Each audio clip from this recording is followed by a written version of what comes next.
The stagecoach lurched to a stop in front of the dusty station, and Sarah Walsh pressed her trembling fingers against the worn leather seat, trying to steady herself as panic clawed at her throat.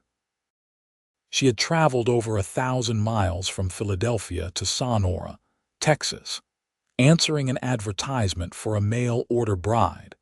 And now that she was here in this sun-baked town in the summer of 1878, every fiber of her being screamed at her to climb back onto that coach and disappear.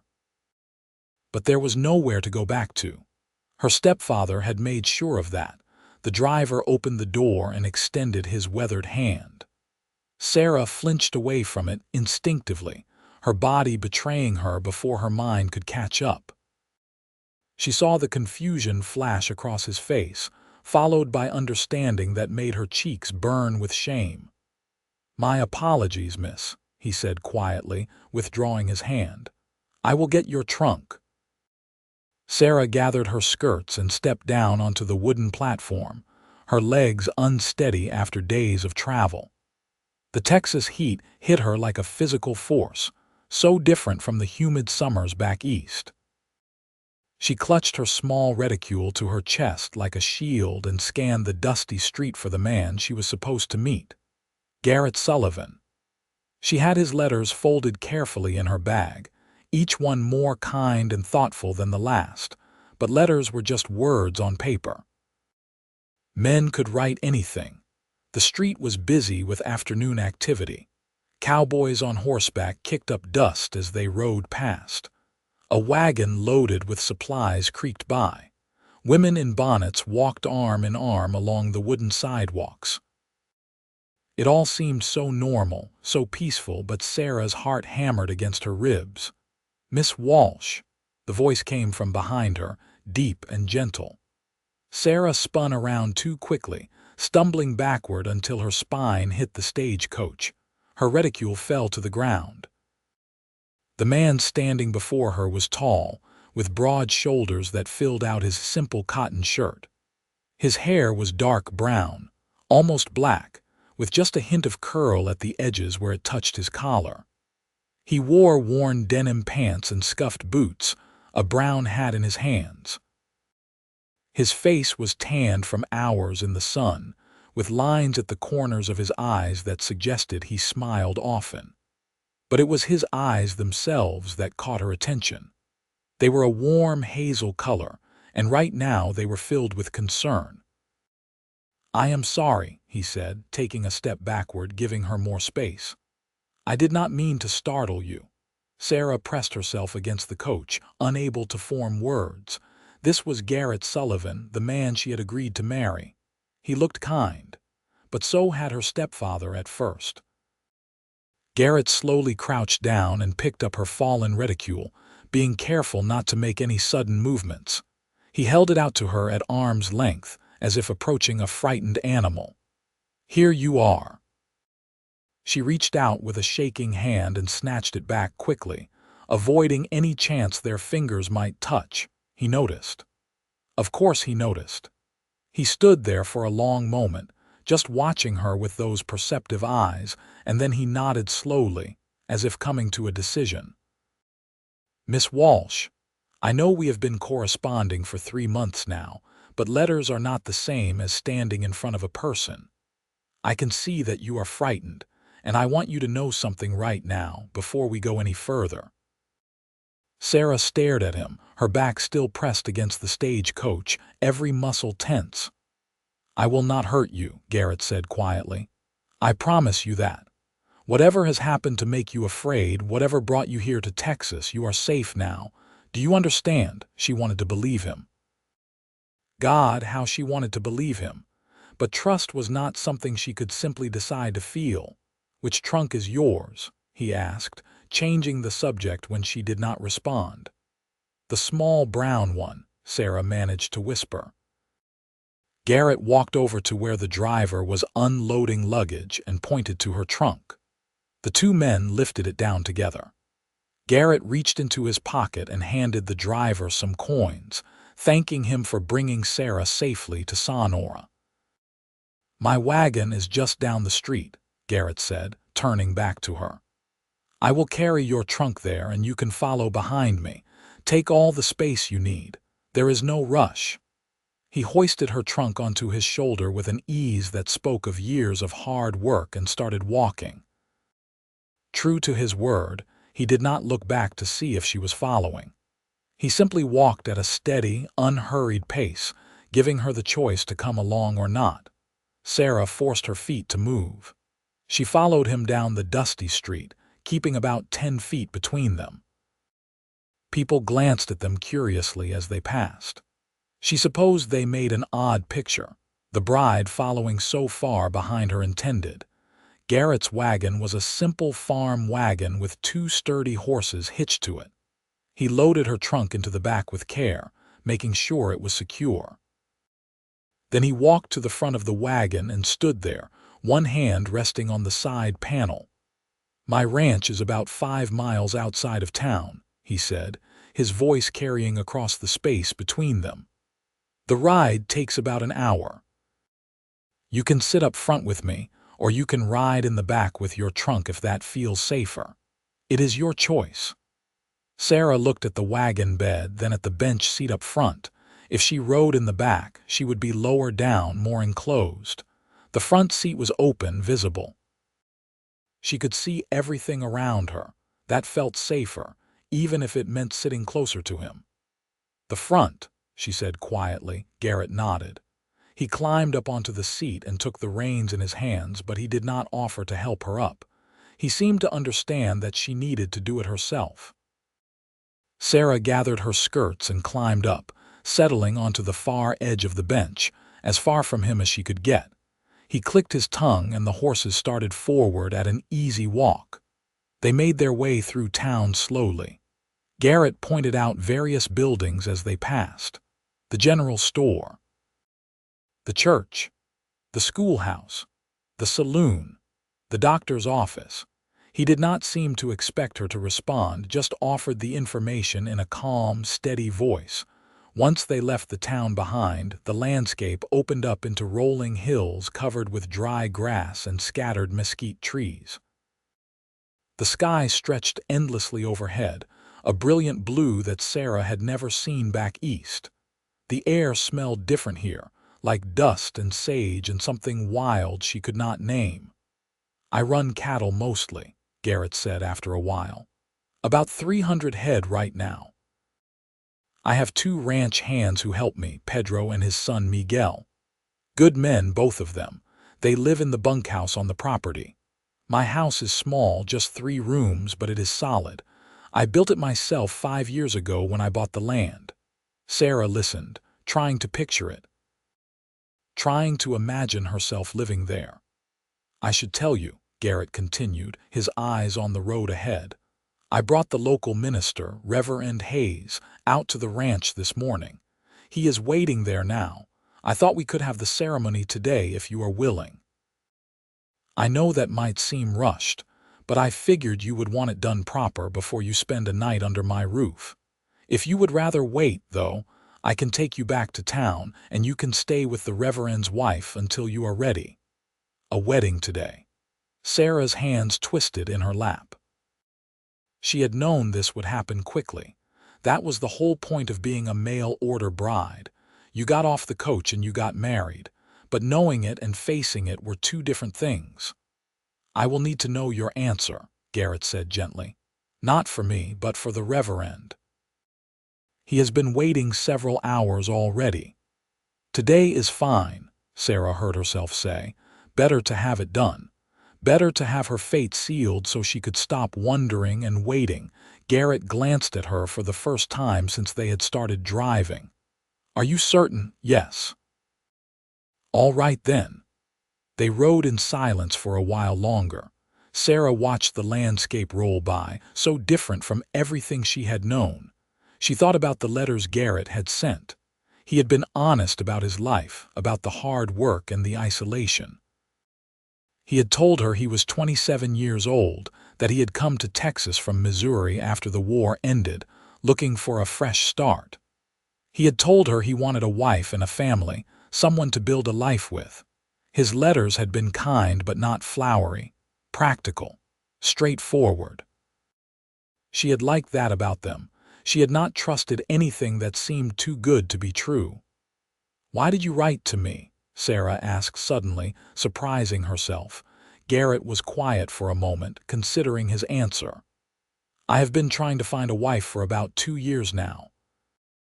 There are not many women out here, and the ones who are here are already spoken for or not interested in a rancher's life. A friend of mine married a woman through correspondence a year ago, and they seem happy enough. So I placed an advertisement. I got about 15 responses. Why mine?" Sarah pressed, needing to understand. "You were honest," Garrett said simply. "The others wrote about how good they were at cooking or sewing or managing a household. You wrote one line. You said you needed a place where you could be safe and you would work hard to earn your keep. That told me you were running from something, but it also told me you were not expecting me to solve all your problems. You just wanted a chance. I could respect that." Sarah felt tears prick at her eyes. She blinked them back. She had cried enough tears in Philadelphia. She would not waste any more here. The ranch came into view as they crested a hill. It was modest, just as Garrett had described. A simple wooden house with a covered porch, a barn and several outbuildings, corrals with horses and cattle. It looked well maintained, cared for. Smoke rose from the chimney. "Pedro's wife, Rosa, came up to make some food," Garrett explained. "She does not speak much English, but she is a kind woman.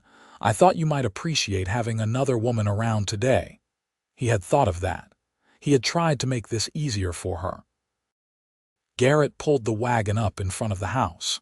An older man in black clothing emerged from the front door. He had gray hair and a weathered face with a neatly trimmed beard. "Reverend Hayes," Garrett said, jumping down from the wagon. "I apologize for keeping you waiting." Miss Walsh's stage was delayed. "No trouble at all, my boy," the Reverend said warmly. His eyes moved to Sarah, still sitting on the wagon bench, and his expression softened with understanding. "Hello, Miss Walsh. I am glad you arrived safely." Sarah climbed down from the wagon on her own, her legs stiff from the ride. She smoothed down her traveling dress, dusty and wrinkled from days on the road. She had a better dress in her trunk, but there seemed little point in changing now. A small, round woman appeared in the doorway, wiping her hands on her apron. Her brown face was creased with smile lines, and though she looked nervous, she offered Sarah a warm nod. "That is Rosa," Garrett said. "Rosa, this is Miss Walsh." "Bienvenida," Rosa said softly. "Welcome." "Thank you," Sarah replied. Garrett looked at Sarah, then at the house, then back at her. "Would you like a few minutes? We do not have to do this right away." Sarah shook her head. Waiting would only make it worse. "Let us proceed." The 5 of them gathered in the front room of the house. It was simple but clean, with furniture that looked handmade but sturdy. A stone fireplace dominated one wall. Windows let in the afternoon light. There were no curtains, no decorations, no woman's touch anywhere. This was a man's space, functional and plain. They stood in front of the fireplace, Sarah and Garrett facing the Reverend. Rosa stood to the side, her hands clasped in front of her. Sarah could feel her heart pounding so hard she wondered if the others could hear it. Reverend Hayes opened his worn Bible and began to speak. His voice was gentle but firm, talking about the sanctity of marriage, about commitment and partnership. Sarah barely heard the words. She was too focused on trying to control her breathing, trying to keep herself from bolting out the door. When the Reverend asked Garrett if he took Sarah to be his lawfully wedded wife, Garrett said, "I do," in a clear, steady voice. Then it was her turn. "Do you, Sarah Walsh, take Garrett Sullivan to be your lawfully wedded husband, to have and to hold from this day forward, for better or worse, for richer or poorer, in sickness and in health, until death do you part?" This was it. This was the moment. She could say no. She could walk out. But walk out to where? To what? Her mother was dead, had been for 6 years. Her stepfather had made it clear she was no longer welcome in his house the moment she turned 18. She had been working as a seamstress in a cramped boarding house, barely making enough to pay for her tiny room when she had seen Garrett's advertisement. "I do," Sarah whispered. "You have rings?" the Reverend asked. Garrett reached into his pocket and pulled out a simple gold band. He held it up, waiting for permission. Sarah extended her left hand, keeping it as steady as she could. Garrett slipped the ring onto her finger with surprising gentleness. His fingers were warm and calloused from work, but his touch was brief and careful. "I now pronounce you husband and wife," Reverend Hayes said. "Garrett, you may kiss your bride." Sarah went rigid. Garrett noticed immediately. He met her eyes and shook his head slightly. Instead of kissing her lips, he lifted her hand, the one with his ring on it, and pressed a brief, chaste kiss to her knuckles. "Thank you," he murmured, so quietly only she could hear. And just like that, Sarah Walsh became Sarah Sullivan. Rosa had prepared a simple meal of beans, rice, and tortillas, along with some kind of spiced meat that Sarah could not identify but tasted delicious. They ate at the wooden table, the 5 of them, with Rosa serving and then sitting down to join them at Garrett's insistence. The Reverend told stories about various members of his congregation. Nothing scandalous, just gentle humor about the daily lives of the people in Sonora. He seemed to be trying to help Sarah feel more at ease, to show her that this community was a good place full of decent people. After the meal, Garrett paid the Reverend for his services and walked him out to his horse. Sarah could hear them talking in low voices on the porch, but she could not make out the words. Rosa began clearing the dishes, and Sarah automatically stood to help her. "No, no," Rosa protested, gesturing for Sarah to sit. "Please," Sarah said. "I want to help." Rosa studied her for a moment, then nodded. They worked together in silence, Sarah carrying dishes to the wash basin while Rosa heated water on the stove. It felt good to do something familiar, something useful. When Garrett came back inside, Rosa dried her hands and said something to him in rapid Spanish. He responded in the same language, his accent sounding comfortable and natural.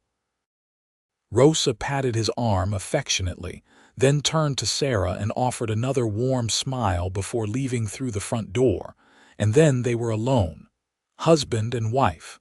The silence stretched between them. "I imagine you are tired from your journey," Garrett said finally. "Let me show you the house." He gave her a tour, which did not take long given the size of the place. The front room where they had eaten served as both kitchen and sitting area. There was a bedroom off to the right with a large bed covered in a simple quilt. And there was a second, smaller room on the left with a narrow bed, a chair, and a small table. "This is my room," Garrett said, gesturing to the smaller room. "You can have the larger bedroom. I will sleep in here." Sarah stared at him in confusion. "But we are married." "We are," Garrett agreed.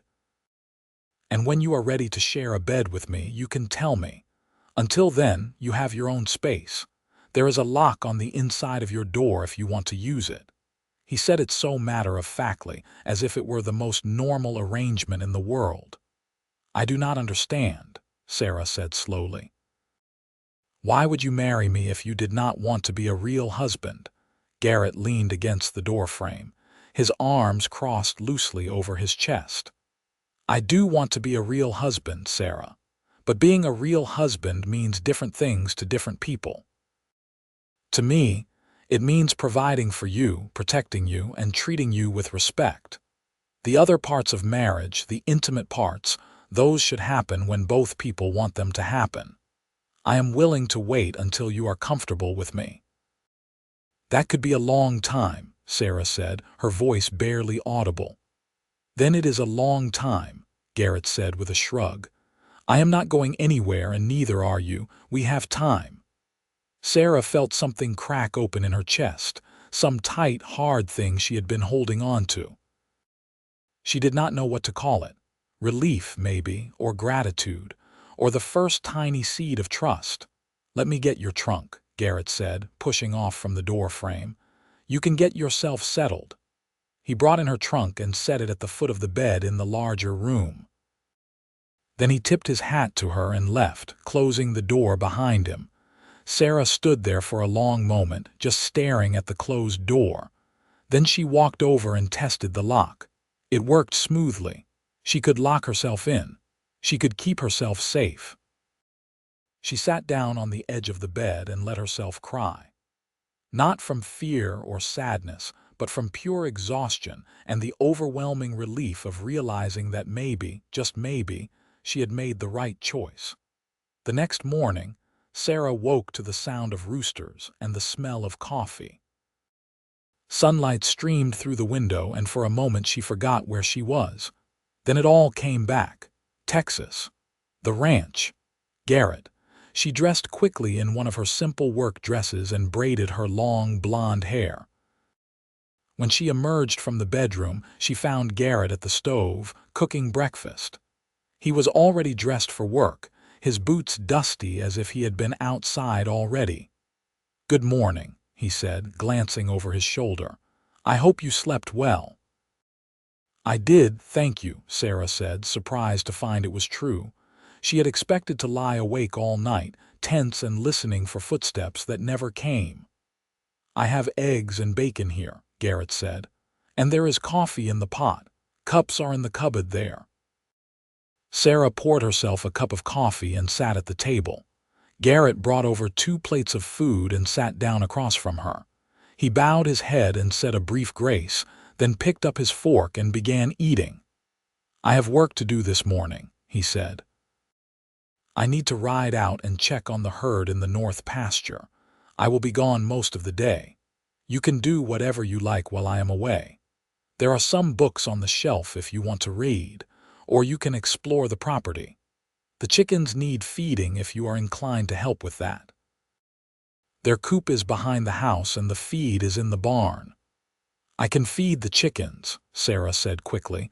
She wanted to be useful. Garrett nodded. "All right, thank you." He took a few more bites, then added, "Pedro and Miguel will be working in the barn today, repairing some tack. If you need anything while I am gone, you can ask them.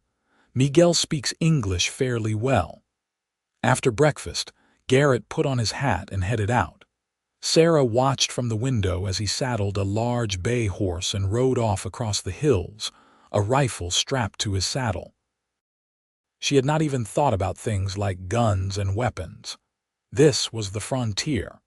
Of course, he carried a rifle. She cleaned up the breakfast dishes, finding some comfort in the familiar routine. Then she went out to find the chicken coop. The morning air was already warm, promising another hot day. The chickens clucked and fussed as she scattered feed for them. There were about a dozen hens and 1 rooster who strutted around like he owned the place. After tending the chickens, Sarah explored the area around the house. The barn was a substantial structure, well built and organized. She could hear the voices of the ranch hands inside but did not want to disturb them. She walked past the corrals where several horses stood in the shade, their tails swishing at flies. Beyond the immediate ranch buildings, the land stretched out in gentle hills as far as she could see. It was so open, so vast. There were no neighbors visible in any direction. Back in Philadelphia, you were always surrounded by people, by buildings, by noise. Here, the silence was profound, broken only by the wind and the occasional cry of a bird. Sarah found herself walking without any particular destination in mind. She just needed to move, to feel the space around her. About half a mile from the house, she came to a small creek lined with cottonwood trees. The water was clear and shallow, running over smooth stones. She sat down in the shade and took off her bonnet, letting the breeze cool her skin. This was her life now. This ranch, this land, this man she barely knew. It seemed impossible that just a week ago she had been in Philadelphia, sewing buttonholes in endless shirts for 2 cents apiece, jumping every time the boarding house door slammed, avoiding her stepfather's visits to the city. She pushed those thoughts away. She was here now. She was married. She was safe, or at least safer than she had been. When she returned to the house a few hours later, she found some bread and cheese for lunch. Then she noticed the dust everywhere. The house was clean enough, but it clearly had not been properly dusted in a while. She found some rags and set to work. She dusted every surface, swept the floors, and scrubbed the kitchen area. She found some wildflowers growing near the creek and picked a handful, putting them in a jar on the table. It made the place feel a little more like a home and a little less like a shelter. Garrett returned just before sunset, dusty and tired. He stopped in the doorway, taking in the changes to his house, and something softened in his expression. "You have been busy," he said. "I hope you do not mind," Sarah said quickly. "I just wanted to help." "Mind? No, I do not mind at all, thank you." He removed his hat and hung it on a peg by the door, then noticed the flowers on the table. He walked over and touched one of the petals gently. "These are nice." They fell into a routine over the next few days. Garrett would wake early, do his chores, make breakfast for both of them, and then head out to work. Sarah would spend her days cleaning, cooking, tending the chickens, and gradually learning her way around the ranch. In the evenings, they would eat dinner together and talk.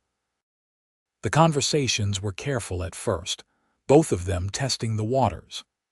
Garrett told her about the ranch, about his hopes to expand the herd, about the challenges of ranching in Texas with unpredictable weather and occasional problems with rustlers or predators. Sarah told him about her work as a seamstress, about the books she had read, about the city life she had left behind. What she did not tell him was why she had been so desperate to leave Philadelphia. What she did not tell him was about her stepfather's hands on her shoulders, on her waist, reaching for places they had no right to go. About the night she had locked herself in her room and climbed out the window rather than face him when he was drunk. About the bruises she had hidden under long sleeves. Garrett did not push. He seemed content to let her share what she wanted to share, when she wanted to share it. A week after her arrival, Sarah was in the garden plot beside the house, trying to resurrect the few struggling vegetables that Garrett had attempted to grow, when she heard horses approaching. She looked up to see 3 men riding toward the house, and her blood turned to ice. She dropped her trowel and ran for the house, her heart pounding. She slammed the door behind her and locked it, then pressed her back against it, breathing hard. The men dismounted. She heard their boots on the porch, a knock at the door. "Mrs. Sullivan," a voice called. "We are looking for Garrett. Is he here?" Sarah could not make herself answer. She slid down to sit on the floor, her arms wrapped around her knees, trying to make herself small. "Mrs. Sullivan, are you all right in there?" More knocking. The door handle turned, but the lock held. "Madam, we do not mean any harm. We just need to talk to Garrett about a business matter." Sarah squeezed her eyes shut. She knew, rationally, that these men probably meant her no harm, but rationality had nothing to do with the fear that had her in its grip. She heard footsteps retreating from the porch, voices talking in low tones, then hoofbeats riding away. She stayed on the floor, shaking, hating herself for being so weak, so broken. That was how Garrett found her an hour later when he came home. He tried the door and found it locked, which was unusual. "Sarah," he called through the door. "Are you in there?" She managed to stand up and unlock the door. When Garrett saw her face, pale and tear-streaked, his expression shifted from concern to alarm. "What happened?" he asked, stepping inside but keeping his distance. "Some men came," Sarah said, her voice hoarse. "They wanted to talk to you. I could not answer the door. I just could not." Garrett took off his hat and ran a hand through his hair. That would have been Bill Carson and his boys. They run the ranch to the east. They are good people. They probably wanted to talk about combining our herds for the drive to market next month. I know, Sarah said miserably. I know they probably meant no harm, but I just froze. I locked the door and I hid like a child. Garrett was quiet for a moment, just looking at her. Then he said, "Can you sit down? I want to talk to you about something." Sarah sat at the table, her hands twisted together in her lap. Garrett sat across from her in his usual spot. "Sarah, I told you when you arrived that I would not push you to tell me what you are running from. I meant that and I still mean it, but I need you to understand something." He leaned forward, his hazel eyes serious. "Whatever happened to you, whatever made you this afraid, it was not your fault. Do you hear me? You are not weak, you are not broken, you are surviving the best way you know how." Sarah felt tears spill down her cheeks. "I am so afraid all the time," she whispered. "Even though I know you will not hurt me, even though I know I am safe here, I cannot seem to stop being afraid." "Fear does not follow logic," Garrett said gently. "It just is. But Sarah, I need you to know that I am on your side. Whatever you need for me to feel safer, you tell me and I will do it. If you need me to warn you when we are having visitors, I will do that. If you need me to teach you how to shoot so you can protect yourself, I will do that. If you just need more time, I will give you that. But you are not alone anymore. Do you understand? You have me now and I will earn your trust however long it takes." Those words. "I will earn your trust." They settled over Sarah like a blanket, warm and solid. "How?" she asked, her voice breaking. "How do I let myself trust you when everything in me says it is not safe?" "One day at a time," Garrett said. "One moment at a time. Every day that I do not hurt you, every day that I keep my promises, that is one more piece of evidence. Eventually, maybe the evidence will be strong enough to outweigh the fear." Sarah wiped at her tears with the back of her hand. "I want to tell you," she said suddenly. "I want to tell you what happened. Maybe if you know, it will help you understand." "Only if you want to," Garrett said. "I am not asking for it, I know, but I want to." Sarah took a shaky breath. "My mother married my stepfather when I was 12 years old. My real father had died the year before, and my mother was struggling to provide for us. Thomas seemed like a good man at first. He was charming and attentive. He had a decent job at a bank. My mother was so relieved to have help, to have security." Garrett listened without interrupting, his full attention on her. "Everything was fine for the first year or so. Then my mother got sick. It took 2 years for the illness to take her, and during that time, Thomas changed. He started drinking. He would come home late and angry. At first he just yelled. Then he started breaking things. Then he started hitting." Sarah's voice was flat now, reciting facts. "It was the only way she could get through it. After my mother died, I was stuck there. I had nowhere else to go and I was only 14. Thomas was my legal guardian. He did not hit me as much as he had hit my mother. But there were other things. The way he would look at me. The way he would find excuses to touch me.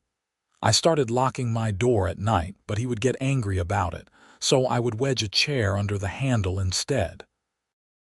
Garrett's jaw was tight, a muscle working there, but he said nothing. "As soon as I turned 18, I found work and moved to a boarding house.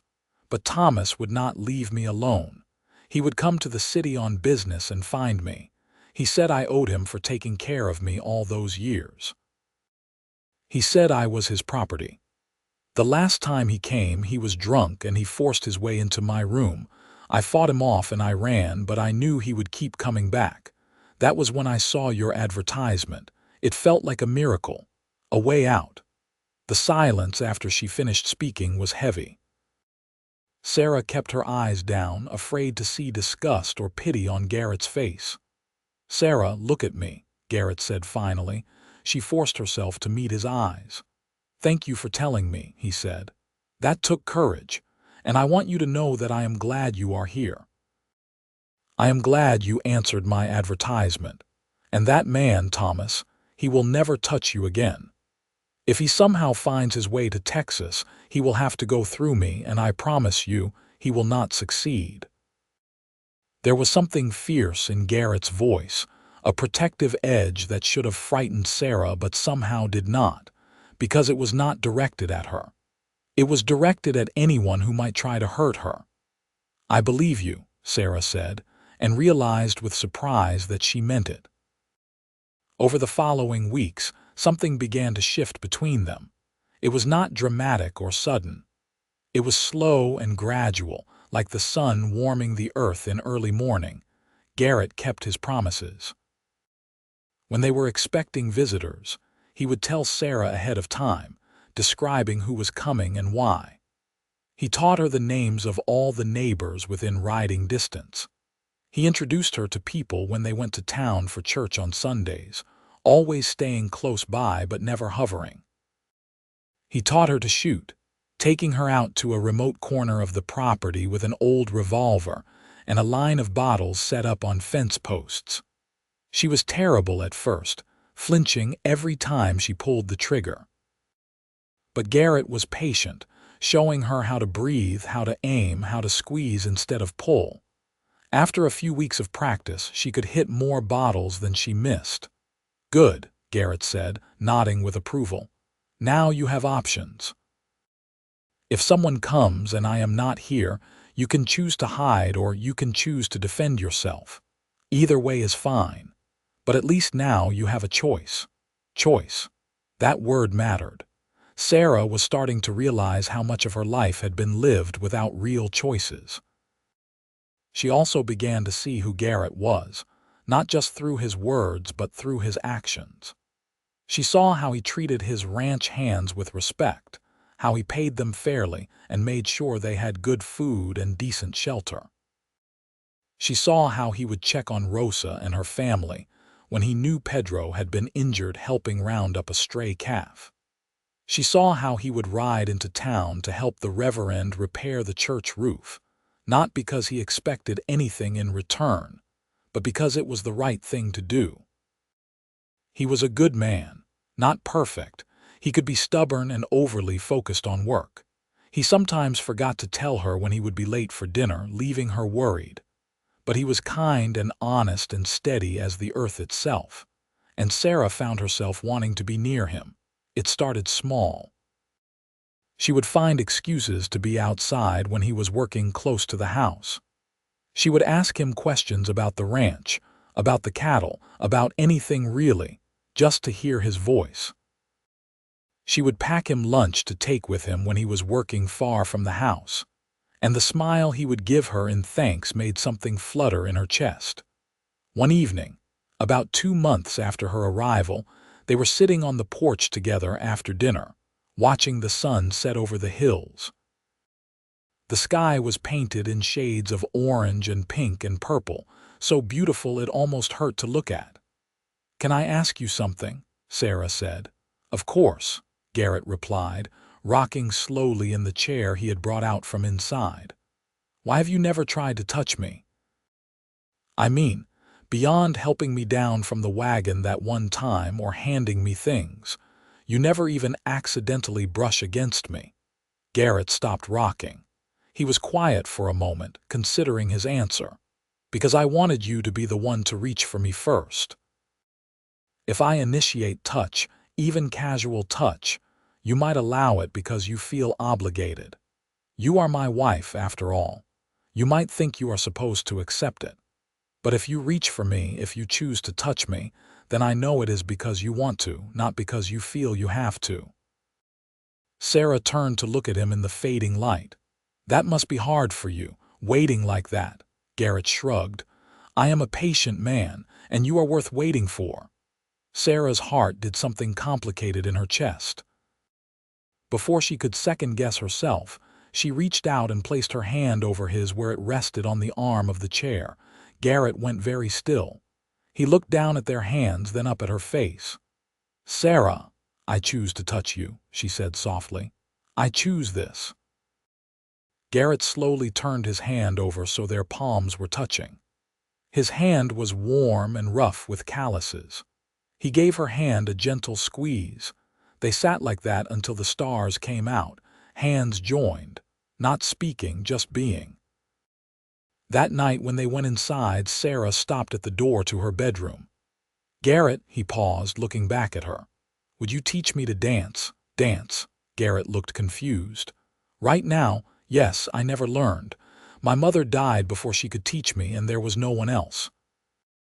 But I have always wanted to know how. Garrett smiled, one of his rare full smiles that made his eyes crinkle at the corners. All right, but I should warn you, I am not very good. He moved the table aside to create space in the front room. Then he held out his hand to her. Sarah took it, and he drew her gently into a dance position, one hand holding hers, the other resting lightly on her waist. There is no music, Sarah pointed out, suddenly nervous at being this close to him. We will make our own, Garrett said. He began to hum a simple melody, some old tune Sarah did not recognize, and he started to move, guiding her through the basic steps of a waltz. She stumbled at first, too focused on her feet and too aware of his hand on her waist. But Garrett just kept humming, patient and steady, and gradually she found the rhythm. They moved together around the small room, clumsy and graceless but somehow perfect. When the dance ended, they stood there for a moment, still holding each other. Sarah could feel the warmth of him, smell the scent of leather and sage that always clung to his clothes. Her fear was still there, a low hum in the back of her mind, but it was quieter now, less insistent. Thank you, she whispered. Anytime, Garrett said. He let her go slowly, giving her time to step back. That night, Sarah lay in her bed, staring at the ceiling, replaying the feel of Garrett's hand in hers, the solid presence of him. She was beginning to understand that trust was not a single decision.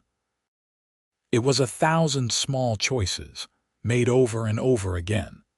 The next morning, Sarah woke early and went outside to watch the sunrise. She had developed this habit over the past weeks, loving the way the light painted the landscape in gold and rose. She was standing by the corral, watching the horses when Garrett emerged from the barn. Morning, he called, walking over to join her. Good morning, Sarah replied. Then, taking a breath for courage, she asked, Do you need help with anything today? I would like to learn more about the ranch work. Garrett looked surprised. Are you sure? Most of it is pretty hard labor. I am strong, Sarah said, and I want to be useful, really useful, not just keeping house. Garrett considered this, then nodded. All right. I am moving part of the herd to a new pasture today. You can come along if you like. Do you know how to ride? A little, Sarah admitted. I had some lessons when I was young before my father died. That will do. Come on, I will introduce you to your horse. Garrett brought out a gentle mare named Daisy, a pretty chestnut with a white star on her forehead. He showed Sarah how to saddle her, explaining each step patiently.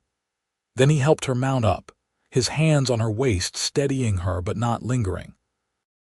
They rode out together, along with Pedro and Miguel, to where a portion of the herd was grazing.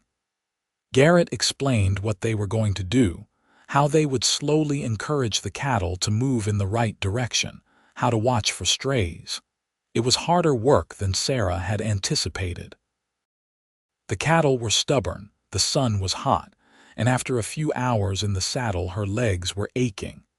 But there was something exhilarating about it too. The open sky above, the land rolling away in all directions, the teamwork required to move the herd. She felt alive in a way she never had before. At one point, a young steer broke away from the group and tried to bolt. Without thinking, Sarah kicked Daisy into a trot and went after it, calling out to get its attention. She managed to turn it back toward the herd, and when she looked up, Garrett was watching her with something like pride on his face. Well done, he called. They stopped for lunch in the shade of some mesquite trees, eating the sandwiches Sarah had packed that morning. Miguel shared some dried apples from his saddlebag. Pedro told a story in halting English about a horse he had owned as a boy in Mexico that could supposedly count to 10. Sarah laughed at the story and realized with a start that she could not remember the last time she had laughed so freely. These men, her husband and his ranch hands, made her feel safe. They respected her. They treated her like she mattered. That evening, when they returned to the house, Sarah was so sore she could barely dismount. Garrett noticed her wincing as she climbed down. "You are going to feel that tomorrow," he said with sympathy. "Rosa has some salve that helps with sore muscles. I will ask her to bring some up." "Thank you," Sarah said, "and thank you for today, for letting me help." "You did help," Garrett said. "Truly, you are a natural." That night, Sarah soaked in a hip bath of warm water that Garrett heated for her. And later, when she lay in bed, every muscle screaming, she found she did not regret a single moment of it. The days began to blur together in the best way. Sarah fell into the rhythms of ranch life, learning something new every day. She learned to tell when the cattle were stressed or sick. She learned which herbs Rosa used in her cooking and started helping prepare meals for the hands.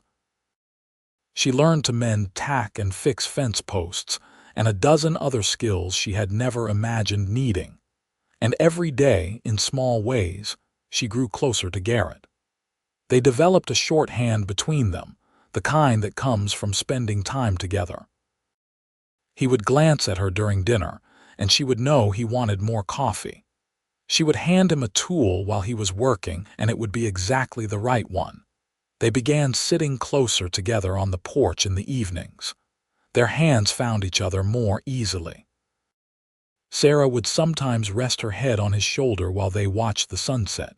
3 months after her arrival, they went to town for church and the social gathering afterward.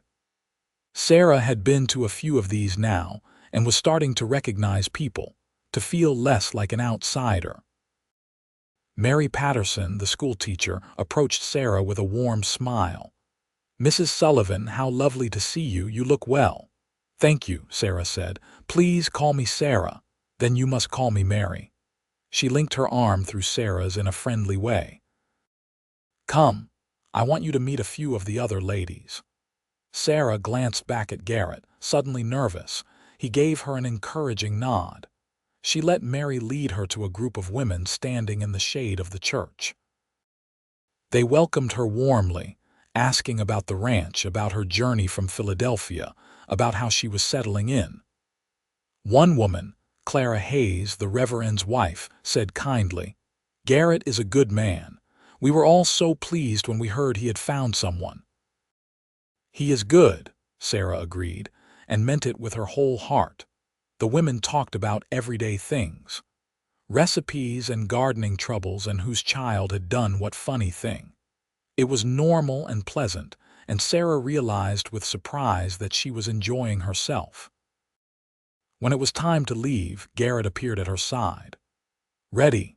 "Yes," Sarah said. Then, impulsively, she slipped her hand into his. His fingers closed around hers immediately, warm and secure. They walked to the wagon together, hand in hand, and Sarah saw several people smile at the sight. On the ride home, Garrett said, "You seem to have a good time today." "I did," Sarah said. "Everyone was very kind." "They like you," Garrett said. "I can tell. I like them too. I like it here." Sarah took a breath. "I like being your wife." Garrett glanced at her, his eyes warm. "I like having you as my wife." When they got home, Garrett helped her down from the wagon. This time, when his hands circled her waist, Sarah did not step back immediately. She stayed there, looking up at him. "Garrett," she said softly. "Yes, I think I am ready." "Ready for what?" he asked, though there was something in his expression that suggested he knew. "Ready to be your wife, in every way." Sarah felt her cheeks flush, but she did not look away. "If you still want that." Garrett's hands tightened slightly on her waist. Sarah, you do not have to rush anything. There is no timeline. I know, but I am not rushing. I have been thinking about this for a while now. I trust you, Garrett. You have earned that, and I want to be close to you. Garrett searched her face, looking for any sign of doubt or fear. Sarah let him look, kept her gaze steady.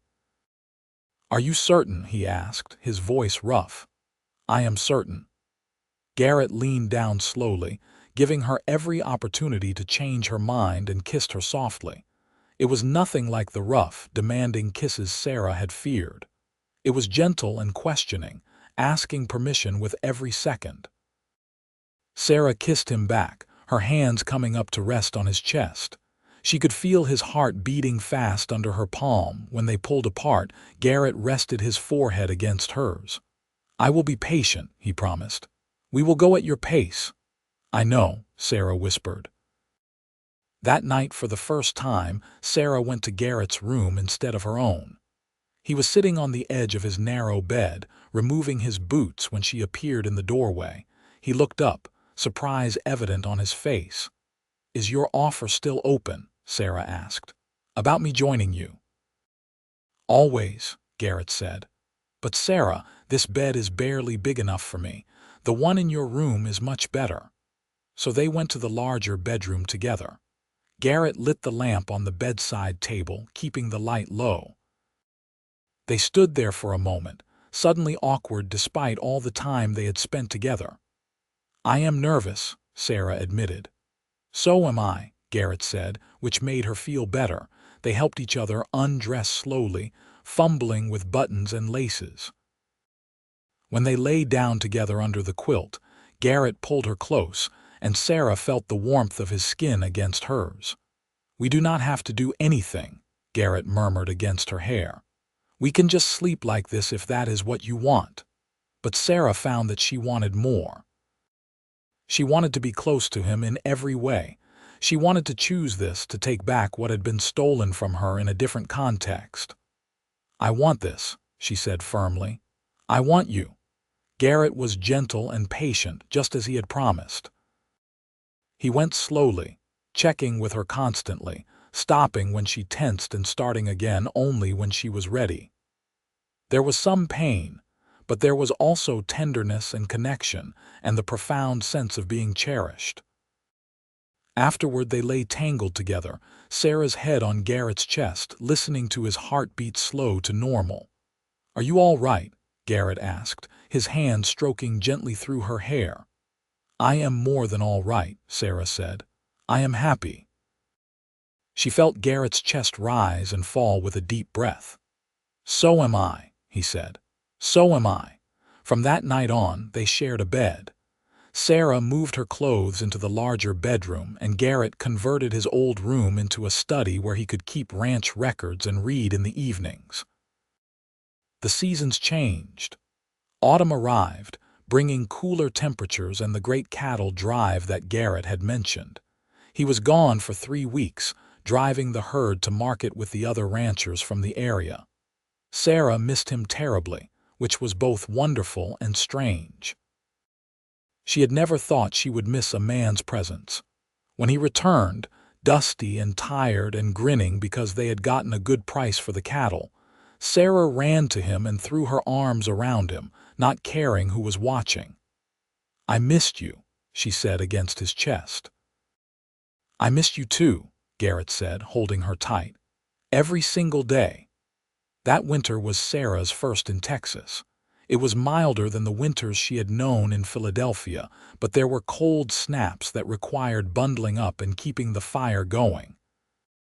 She and Garrett spent the long evenings reading together or playing cards. Sometimes they would just talk, sharing stories from their pasts, their hopes for the future. I want children, Garrett admitted one night. I have always wanted a big family, but only when you are ready. Only when you want them too. I do want them, Sarah said, surprising herself. A year ago she could not have imagined willingly bringing a child into the world, but now with Garrett it seemed not just possible but desirable. Maybe not right away, but someday. Someday is good, Garrett agreed. In the spring, Sarah planted a proper garden. She spent hours working the soil, planting seeds, tending the young plants. Rosa came up to help, teaching her which plants thrived in the Texas heat. The garden flourished, giving them tomatoes and beans and squash. Sarah took pride in serving vegetables she had grown herself. That summer, Sarah realized her monthly courses had not come. She waited another month to be sure before telling Garrett. She broke the news one evening after dinner. "Garrett, I think I am with child." Garrett's fork clattered to his plate. "You are sure?" "Fairly sure. It has been 2 months since my last courses, and I have been feeling ill in the mornings."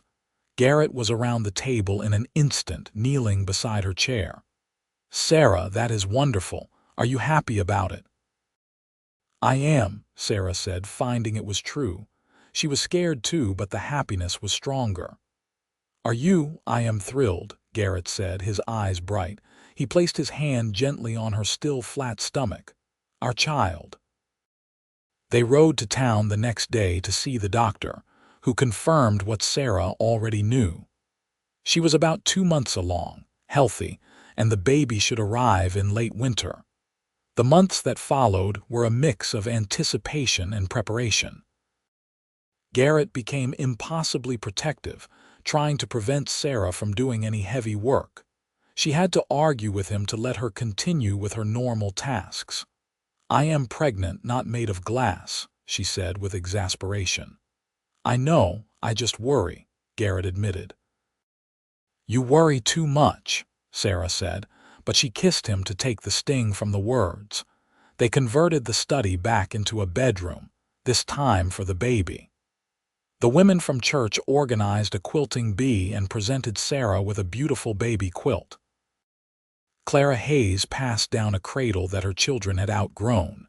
As Sarah's belly grew, she found herself marveling at the changes in her body, at the life growing inside her. This child had been created in love, would be born into a home where they were wanted. That felt like a miracle. Garrett would talk to her belly in the evenings, telling the baby about the ranch, about the horses, about all the things they would do together. "Boy or girl, it does not matter," he said. "I will love them just the same." When the first labor pains came on a cold February morning, Garrett rode to fetch the doctor and Rosa. The labor was long and difficult. There were moments when Sarah was certain she could not do it, could not push through the pain. But Garrett held her hand through all of it, wiping her forehead with a cool cloth, murmuring encouragement. "You can do this," he said over and over. "You are the strongest person I know." Finally, after hours of struggle, Sarah heard the most beautiful sound in the world, her baby's first cry. "It is a boy," the doctor announced, placing the squalling, red-faced infant in Sarah's arms. "A healthy baby boy." Sarah looked down at her son, at his tiny, perfect fingers and his dark hair, and fell completely in love. Garrett leaned over, his arm around Sarah's shoulders, staring at their child with wonder. "He is perfect," Garrett whispered. "You are amazing." They named him Thomas Garrett Sullivan after both his grandfathers. Sarah had made her peace with her stepfather's name in a way. He could not hurt her anymore. She had taken his name and given it to someone who would grow up knowing love and safety. Baby Thomas was a good baby, all things considered. He ate well and slept in reasonable stretches. Garrett was a devoted father from the first moment, getting up in the night to bring the baby to Sarah for feeding, changing diapers without complaint, walking the floor with Thomas when he fussed. "I never knew it could be like this," Sarah said one night, watching Garrett rock their son. "I never knew a man could be so gentle." "Not all men are like your stepfather," Garrett said quietly. "Most men, when they love someone, want to protect them, not hurt them." "I know that now," Sarah said. "You taught me that." As Thomas grew from infant to baby to toddler, the ranch prospered.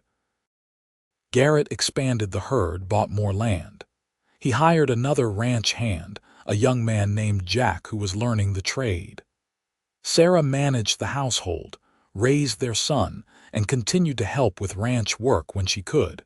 When Thomas was 2 years old, Sarah found herself pregnant again. This time, the pregnancy felt easier, more familiar. She knew what to expect, was not as frightened. Their second child, a daughter they named Grace Ellen, was born on a warm May morning. She had Garrett's hazel eyes and Sarah's blonde hair, and she was the apple of her father's eye from the moment he held her. With 2 children, life became busier, more chaotic. But it was a good chaos, full of laughter and love. Thomas was a curious, energetic boy who followed his father everywhere. Grace was a happy baby who smiled at everyone. Sarah would sometimes stop in the middle of her tasks and just look around at her life, at her children playing on the porch, at Garrett coming in from the fields, dusty and tired but always with a smile for his family, at the home they had built together. One evening when Thomas was 4 and Grace was 2, Sarah and Garrett sat on the porch together watching the children chase fireflies in the yard. Garrett's arm was around Sarah's shoulders. She leaned into his warmth, utterly content. "You remember when I first arrived?" Sarah asked. "How afraid I was." "I remember," Garrett said. "You could barely look at me." "I thought I would never be able to trust anyone again," Sarah said. "I thought I was too broken." "You were never broken," Garrett said firmly. "You were hurt. That is different. You healed me," Sarah said simply. "With your patience and your kindness, you showed me what love was supposed to look like." Garrett turned to kiss her forehead. "You healed yourself, Sarah. I just gave you a safe place to do it." They sat in comfortable silence for a while, watching the stars come out one by one. "I love you," Sarah said. "I do not think I have ever told you that plainly." "You tell me every day," Garrett said. "In 100 different ways. But I will never get tired of hearing the words.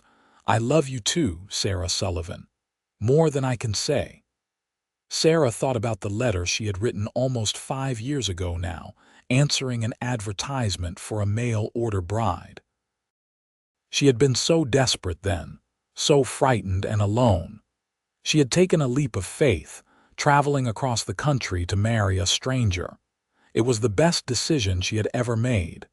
She thought about the young woman who had stepped off that stagecoach, flinching from a simple offered hand. She wished she could go back and tell that frightened girl that everything would be all right, that she would find safety and love, that she would build a life beyond her wildest dreams. But maybe that girl would not have believed her. Maybe some things you had to live through to understand. The years continued to pass, bringing more changes. Thomas started school in town, riding in with Garrett several days a week. Grace grew into a talkative, affectionate child who was already showing an interest in horses. The ranch continued to grow and prosper. When Thomas was 6 and Grace was 4, Sarah gave birth to their third child, another boy they named Peter John. He had Garrett's dark hair and a calm disposition that was different from his energetic siblings. Sarah was 30 years old now, and sometimes she marveled at how different her life was from what she had imagined at 18. She ran a household, raised children, helped manage a ranch.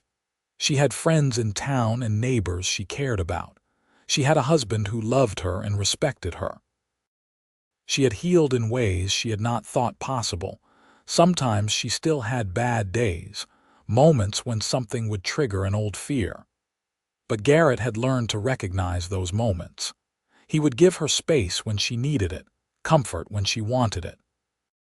He never made her feel weak for struggling, and the good days far outnumbered the bad.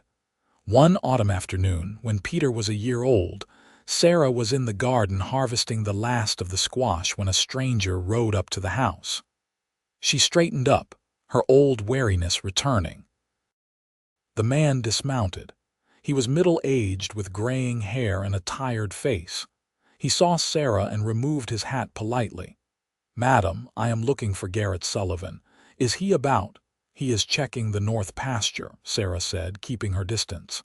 Can I help you with something? I have a telegram for him. It came to town a few days ago, but I have been trying to find time to ride out here. He held out an envelope. Sarah walked forward slowly and took it, careful not to get too close. Thank you, she said. The man nodded, mounted up, and rode away. Sarah looked down at the telegram in her hand. It was addressed to Garrett, but she could not shake the feeling that it might be important. When Garrett returned an hour later, she met him at the barn with the telegram. He opened it, read it quickly, and his expression grew somber. What is it? Sarah asked. It is from a lawyer in Philadelphia, Garrett said. Your stepfather is dead. He passed away 2 weeks ago. Sarah felt a complicated rush of emotions. Relief, guilt at feeling relieved, sadness for the man he could have been instead of the man he was. Are you all right? Garrett asked, watching her carefully. I think so, Sarah said. It feels strange, like closing a door I did not realize was still open. The telegram says he left some money, Garrett continued.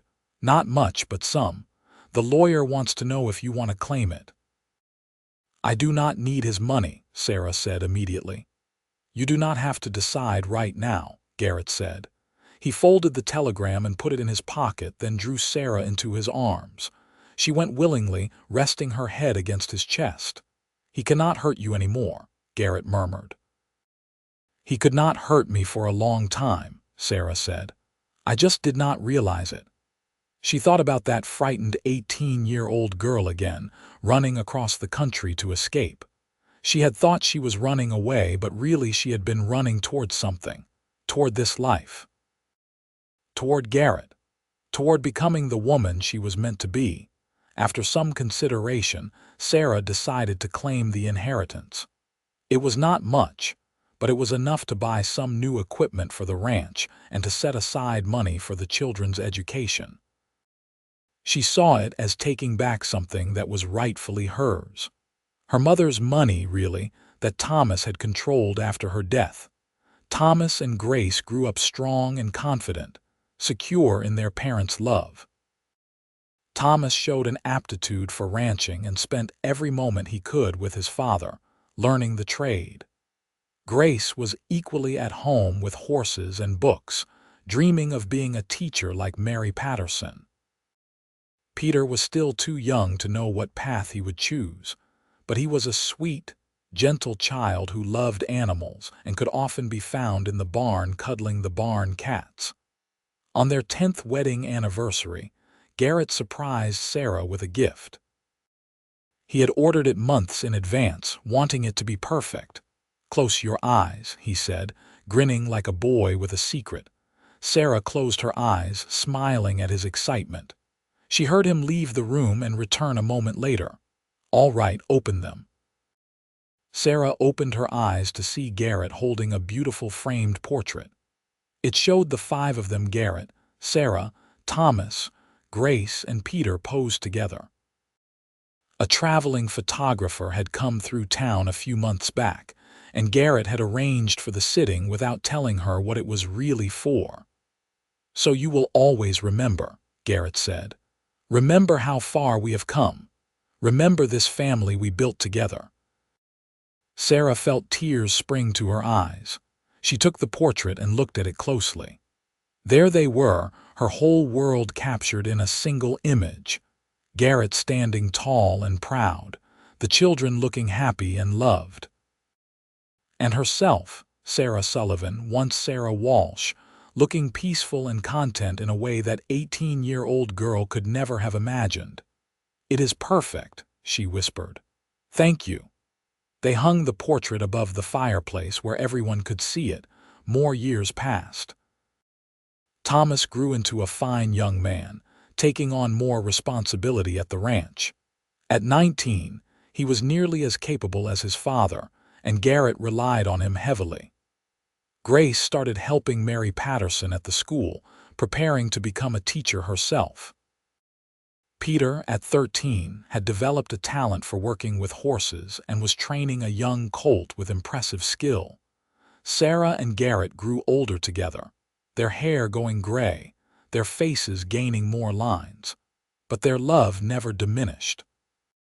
If anything, it grew deeper, richer, more complex with each passing year. They had been married 20 years when Garrett fell ill. It started as a simple cough that would not go away. Within weeks, he was weak and feverish. The doctor diagnosed pneumonia and did what he could, but medicine was limited on the frontier. Sarah nursed him day and night, refusing to leave his side. Thomas ran the ranch. Grace managed the household. Peter sat with his father when Sarah needed to rest, reading to him from Garrett's favorite books. For 2 weeks, Garrett hung between life and death. There were moments when Sarah thought she would lose him, and the terror of that was worse than anything she had ever experienced. She prayed constantly, bargaining with God, promising anything if only Garrett would live, and slowly, gradually, Garrett began to improve. The fever broke. His breathing eased. Color returned to his face. The doctor called it a miracle. Sarah called it stubbornness. Garrett claimed he simply was not ready to leave his family yet. "You scared me," Sarah said one night when he was finally strong enough to sit up in bed. "I scared myself," Garrett admitted. "All I could think about was how much more time I wanted with you, with our children. I was not ready to go." "Good," Sarah said firmly. "Because I need you, I will always need you." Garrett took her hand and raised it to his lips, just as he had done on their wedding day so many years ago. "I made you a promise once that I would earn your trust. Did I keep that promise?" "You kept it every single day," Sarah said. "And you gave me so much more than trust. You gave me a life. A real, full, beautiful life. You gave me love." "You gave me the same," Garrett said softly.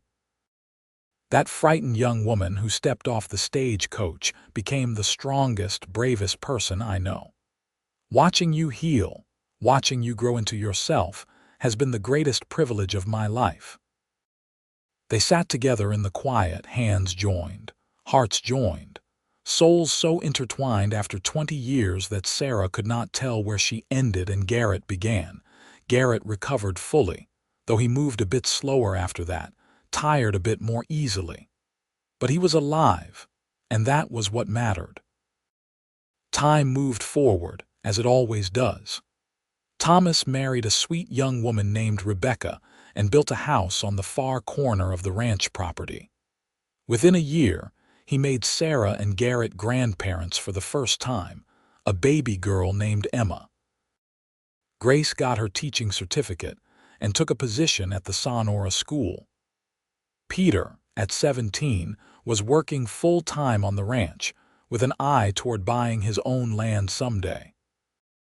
Sarah was 50 years old when she became a grandmother for the 3rd time, this time to twin boys from Thomas and Rebecca. Garrett at 53 was grayer and slower but still vital, still present, still the man she loved with all her heart. They had been married 30 years, 3 decades. It seemed impossible, and yet Sarah could not imagine any other life. One evening, they were sitting on the porch as they had done thousands of times before. The house behind them was full of family. Thomas and Rebecca and their children were visiting, and Grace had come for dinner with her new beau, a lawyer from town. Peter was in the barn, tending to a mare about to foal. "We did well," Garrett said quietly, watching their grandchildren play in the yard. "We did," Sarah agreed. "Do you ever think about how things might have been different if you had not answered my advertisement, if you had chosen someone else?" "Never," Sarah said firmly. "There was never anyone else for me. Even when I was too afraid to know it, I think my heart recognized yours." Garrett smiled and pulled her closer. "You were so scared that first day, I thought you might bolt back onto that stagecoach and disappear." "I almost did," Sarah admitted. "But something stopped me. Maybe it was desperation, maybe it was hope, or maybe it was fate." "I promised you I would earn your trust," Garrett said. That was the easiest promise I ever kept because you were worth every moment of patience it took. And I promised to work hard to earn my keep, Sarah said with a laugh. I think I have done that. You have done so much more than that, Garrett said seriously. You built a home. You raised incredible children. You helped me turn this ranch into something real. But most importantly, you let yourself heal. You let yourself become happy. That took more courage than anything. Sarah thought about the girl she had been at 18, terrified, broken, running. She thought about the woman she had become, strong, loved, whole. I could not have done it without you, she said. We did it together, Garrett corrected. That is what marriage is, two people choosing each other every single day. As the sun set over the Texas hills, painting the sky in brilliant colors, Sarah looked at her life and found it good. Better than good. Miraculous. She had come to Sonora, Texas as a mail-order bride, a desperate young woman fleeing her past. She had whispered her fear, I am afraid of men, and Garrett had answered with a promise, I will earn your trust. He had kept that promise. And in return, she had given him her heart. They had built a life together out of nothing but hope and determination. They had created a family. They had turned a simple ranch into a legacy that would pass to their children and grandchildren. And through it all, they had loved each other with a fierce, steady devotion that had weathered every storm. Sarah Sullivan was no longer afraid. She was no longer running.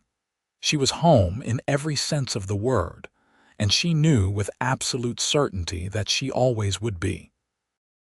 The stars came out one by one above the Texas prairie, and Sarah and Garrett sat together on their porch, hands joined, watching the night descend. Their family was inside, safe and warm. Their land stretched around them, hard-won and well-loved. They had both found what they had been searching for, even when they had not known exactly what that was. They had found each other. And that had made all the difference.